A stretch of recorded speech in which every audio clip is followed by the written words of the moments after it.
l'objet de cette section consiste à montrer une application essentielle de la convolution, qui est celle de la régularisation, qui permet de partir d'une fonction de LP, fabriquer une fonction qui est C infini et qui va l'approcher. Alors d'abord, on a déjà vu la chose suivante, c'est que si f est dans L1 et ρ est C infini borné ainsi que toutes ses dérivées, alors f convolé avec ρ est elle aussi C infini avec toutes ses dérivées bornées. Et en fait, cette propriété va être vraie plus généralement quand f est dans LP, P pas infini, et que ρ est dans la classe de Schwartz. On va aboutir à une fonction qui est elle-même dans la classe de Schwartz. Et comment on verra ça dans une minute, et en choisissant bien la fonction ici, on va pouvoir approcher f. Ceci est donc l'objet du résultat suivant, qui, je peux insister, est valable pour P entre 1 et l'infini. On dira un mot sur ce qu'il faut faire quand P égale l'infini. Alors, on part d'une fonction f dans LP D, et puis on va dire que ρs, une famille de fonctions, S strictement positif, est une approximation de l'unité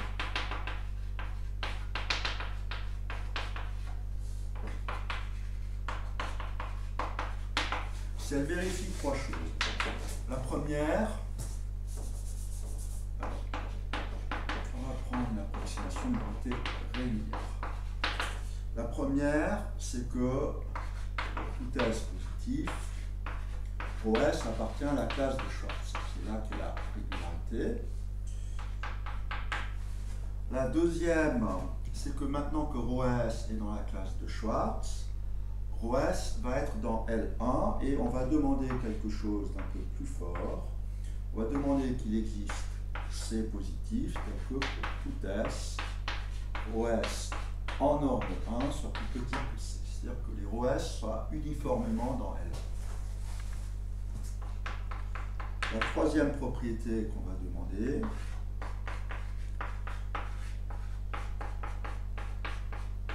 c'est que l'intégrale de ρs sur tout RD, sans valeur absolue, j'insiste, soit égale à 1. Alors si ρs est positif, ça implique évidemment petit 2. Donc il n'y a rien de nouveau. Et la dernière propriété, la quatrième, est que si on fixe état positif, l'intégrale sur les x plus grand que l'état, de ρs de x de x, tend vers 0 quand S tend vers 0. Donc une approximation de l'unité, c'est quelque chose qui vérifie ces quatre propriétés-là. Alors, que se passe-t-il? F convolé avec ρs va appartenir à l'espace des fonctions C infini, et f convolé avec ρs de x tend vers f quand S tend vers 0 dans LP.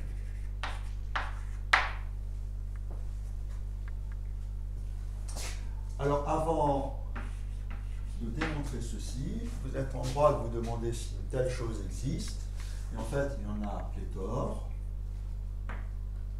Il suffit de prendre ρ dans la classe de Schwartz, positive, et d'intégrale 1. Comme dit du coup, alors ça, pour l'instant, je n'ai pas justifié ρs, et ρs de x, c'est 1 sur s à la puissance d, ρ de x sur s. Donc, cette opération-là est simplement une application composée de ρ avec une application linéaire bijective, et donc ce ρs, il est clairement dans la classe de Schwartz. Le facteur 1 sur S à la puissance D, c'est le jacobien du changement de variable y égale x à la puissance S. Si on fait égale x sur S, si on fait ce changement de variable là-dedans, on obtient ceci. Comme ρ est positif, ceci est automatique puisque ça va être égal à 1. Et la seule chose qu'il y a à voir, c'est ceci. Si vous faites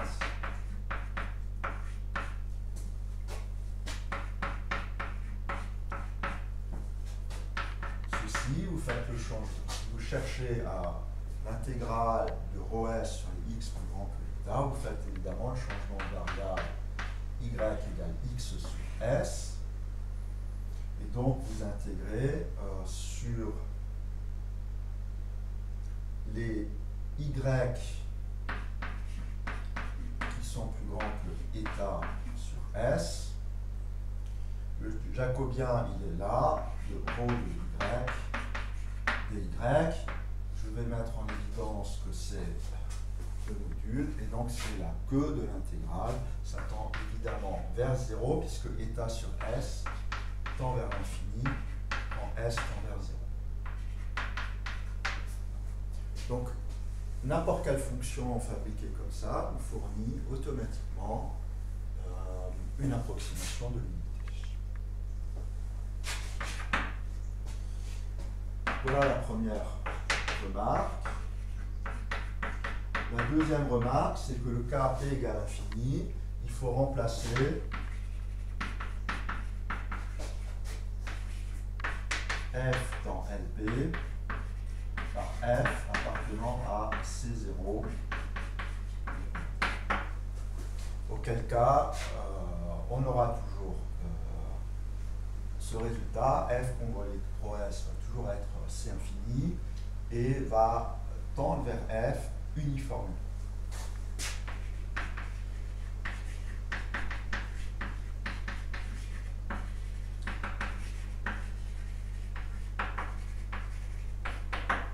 Et il sera clair dans la démonstration où une adaptation est nécessaire et quelle sera cette adaptation. Et je vous laisserai cela en exercice. Bon, ben, démontrons ceci. Qu'est-ce qu'il faut regarder? Évidemment, f congrégé avec ρs moins f. Alors d'abord, f congrégé avec ρs. Ça, c'est dans LP. ρs est dans la classe de Schwartz, qui est inclus dans LP', qui est l'exposant dual. Puisque la classe de Schwartz est dans tous les LP. Et donc ça, c'est évidemment l'intégrale sur RD de f de t, ρs de x moins t dt. Et du coup, f congrégé avec ρs moins f de x. Qu'est-ce qu'on fait? On va utiliser cette propriété-là. Ça, c'est f congrégé avec ρs de x, qui est ceci, moins f de x intégrale de ρs de t dt. Et du coup, qu'est-ce qu'il est naturel de faire?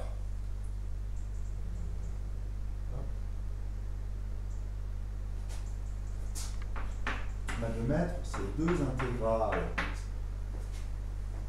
en facteur, et en fait, c'est agréable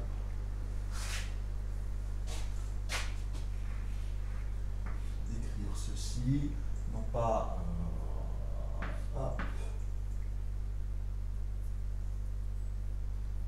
c'est d'utiliser l'autre forme de convolution et d'écrire ceci f de x moins t ρs de t. Et donc, on va avoir f de x moins t moins f de x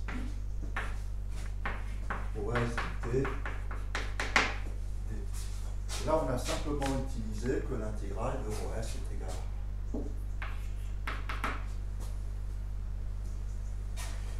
Ensuite, qu'est-ce qu'on dit? Alors, la première chose, c'est que ça, c'est la translatée par t de f prise en x.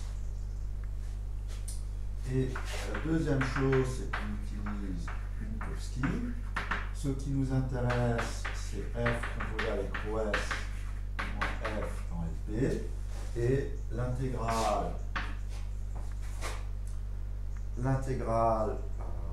norme d'une intégrale est plus petite que l'intégrale d'une norme. Donc, on met la norme à l'intérieur. Ça, c'est tau t f moins f de p, ou f de x, si vous voulez, lp de x. Je mets le point pour indiquer la variable. Donc, c'est la norme ici en x.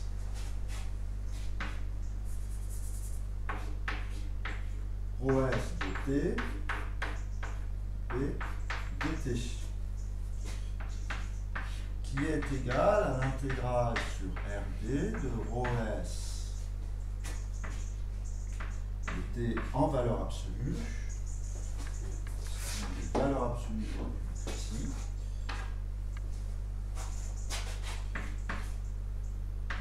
norme de taux tf moins f moins p dt. Donc on en est là, et maintenant, comment est-ce qu'on va conclure? Ben, on va conclure en utilisant deux choses. Ben, on a vu dans le chapitre sur LP que les translatés étaient continus, et c'est là qu'on utilise que P n'est pas égal à l'infini. Donc ça tend vers 0 quand T tend vers 0.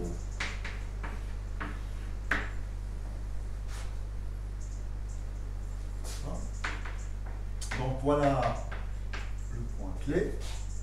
Et donc pour t petit, c'est ce truc-là qui va être petit, uniformément. Et ce qui reste, on va pouvoir utiliser que c'est borné par c. Et pour t grand, ça c'est simplement 2 fois plus petit que 2 fois la norme de f. Et on va éliminer les t petits et utiliser ça. Allons-y. Changement de caméra. Hein. On prend epsilon positif. J'affirme que ceci, c'est-à-dire qu'il existe état positif tel que si valeur absolue de t est plus petit que état, taux t f moins f dans LB est plus petit que epsilon. Et si t est plus grand que état, on va simplement utiliser que taux t f moins f est plus petit que 2 fois norme de f. Ça, c'est simplement l'inégalité triangulaire et le fait que la translatée préserve la norme. Et donc,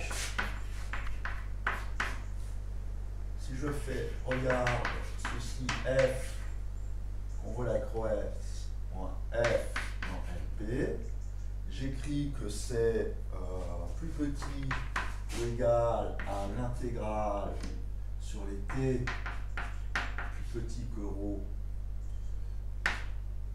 que état de ρ s de t taux t f moins f t plus l'intégrale sur les t plus grand que état de ρs de t en valeur absolue taux t f moins f dt. Et maintenant, on va assez facilement conclure. Ça, c'est plus petit que epsilon qu'on va sortir. Et il va nous rester l'intégrale sur les t plus petit que état de ρs de t dt, qui elle-même est plus petite que l'intégrale sur Rd, qui elle-même est plus petite que C fois epsilon. Et le deuxième, on va avoir deux normes de f dans P, c'est ça, intégrale sur t plus petit que bêta, de rho f de t dt. Et ce que je vous affirme, c'est que ça, c'est plus petit que 2 normes de epsilon.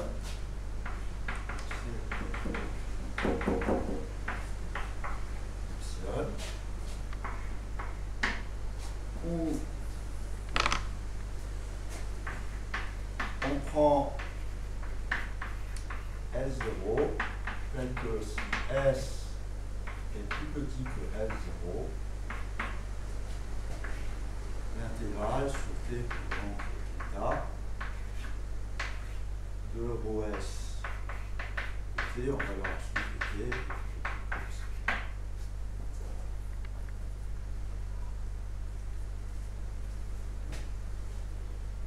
Alors, j'ai évidemment fait les choses légèrement dans le désordre et charge à vous de mettre les choses dans l'ordre. Je prends epsilon positif. Il existe S0 tel que si S est plus petit que S0, F convolé avec rho S moins F moins P est plus petit que C plus 2 normes de FP, c'est une constante fois epsilon. Si vous mettez ça ici, vous avez terminé la démonstration. À un petit détail près, donc on a terminé la démonstration de ceci.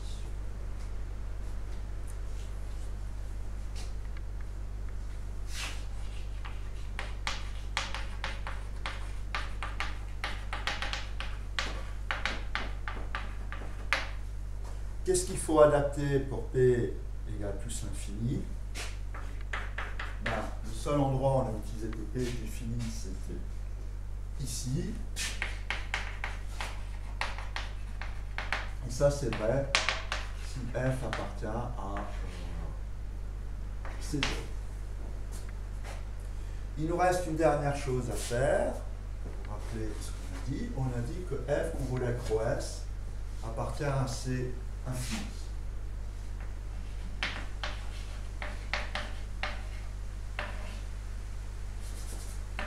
Et là, le paramètre S ne sert à rien, donc je vais m'en débarrasser.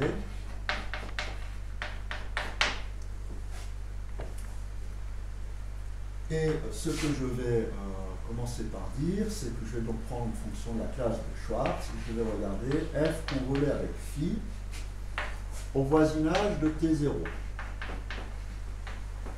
Je vais vérifier que c'est une fonction C infinie. Ça, c'est une propriété locale.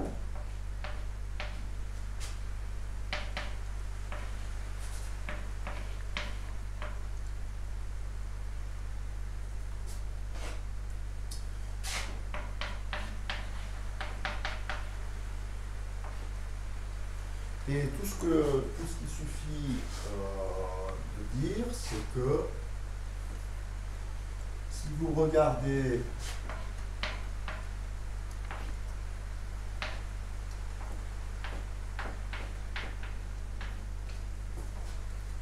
F convolé avec phi, x, c'est la translatée par moins T0 de F convolé avec phi en x moins T0. Et donc c'est au moins T0 F convolé avec phi en x. Donc dire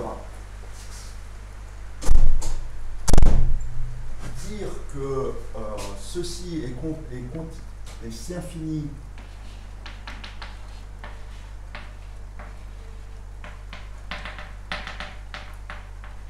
au voisinage de T0, c'est la même chose que tau moins T0 F convolé avec phi, c'est infini au voisinage de 0. Et donc on va supposer que T0 égale 0.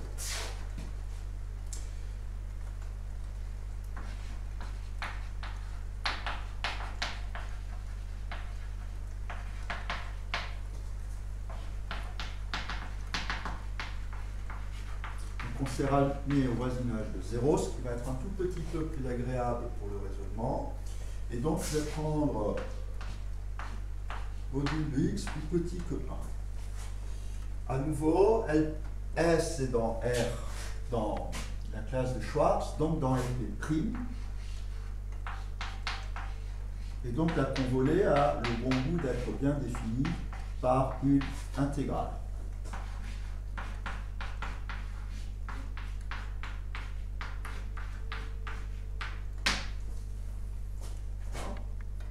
Et ça, c'est évidemment C infini en X, puisque c'est dans la classe de Schwartz. Et donc, tout ce qu'il suffit de faire, c'est de trouver une domination par une fonction de LP qui ne dépend pas de X, plus petit que 1. Et c'est ce qu'on va faire en utilisant tout ce qui est dans la classe de Schwartz.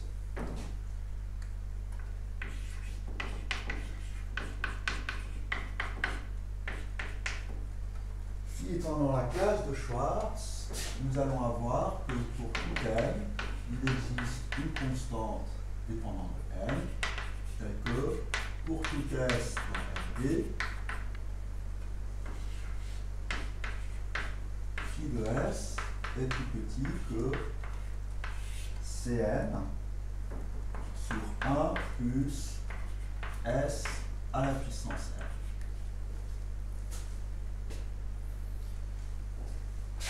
Le problème, c'est que si on applique ça brutalement ici, on va avoir phi de x moins t, on va avoir x moins t ici, donc pas une domination indépendante de x. Donc qu'est-ce qu'on va faire? On va remarquer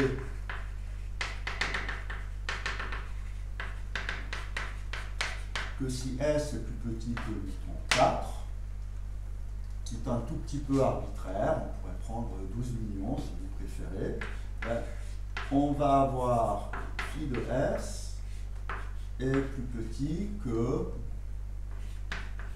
Cn, tout simplement que Cn. On pourra difficilement faire beaucoup mieux, puisqu'en 0, on a ça. Alors que si S est plus grand que 4 et x plus petit que 1, on va avoir S moins x qui est plus grand que S moins x, et ça c'est plus petit que S sur 4. Et donc ceci est plus grand que S sur 4, que 3 quarts, le module de S. Et donc,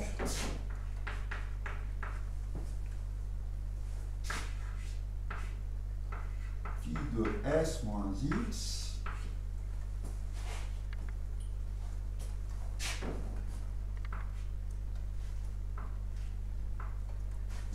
c'est un 4 que je veux, c'est 2.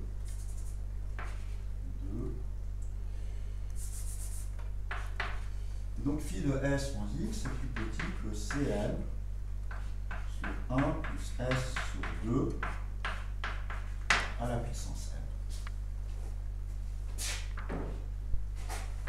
Alors que si S est plus petit que 2 et x est plus petit que 1, S moins x est plus petit que 3, donc plus petit que 4, et donc phi de S est plus petit que Cn. Conclusion,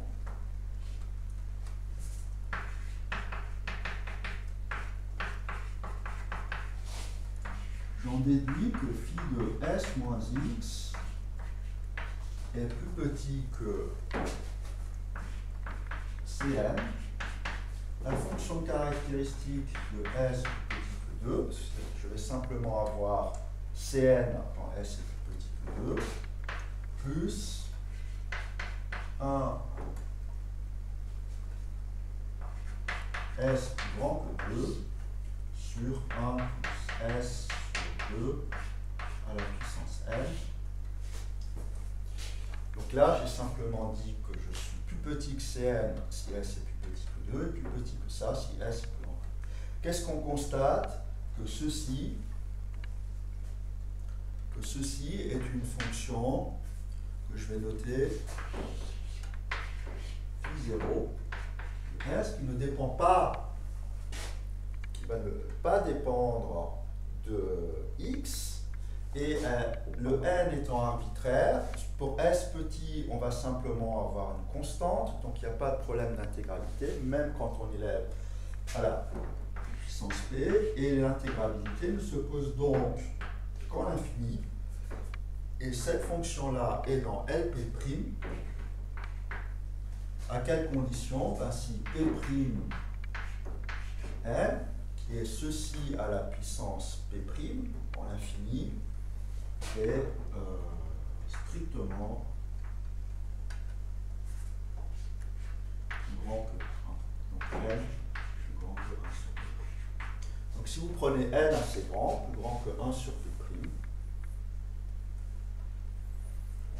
1 suffirait, vous obtenez bien une fonction de Lp'. Et la conclusion, c'est que, voilà, histoire de ne pas effacer, c'est que vous avez f de s phi de s moins x est plus petit que f de s et cette fonction que j'ai appelée phi0 de s. Ça c'est dans Lp, ça c'est dans Lp', et donc ça c'est dans L1. Alors ça ne montre pas encore que c'est C infini, ça montre simplement que vous avez une domination de la fonction, vous avez une continuité en x et une domination indépendante de x par une fonction de L1, et donc cette fonction, d'après le théorème de Lebesgue, est bien une fonction continue. Mais évidemment, quand vous dérivez une fonction de la classe de Schwartz, c'est encore une fonction de la classe de Schwartz, et donc exactement le même raisonnement marche pour la dérivée. Et donc, il suffit de terminer, une petite récurrence va vous montrer que c'est bien C infini.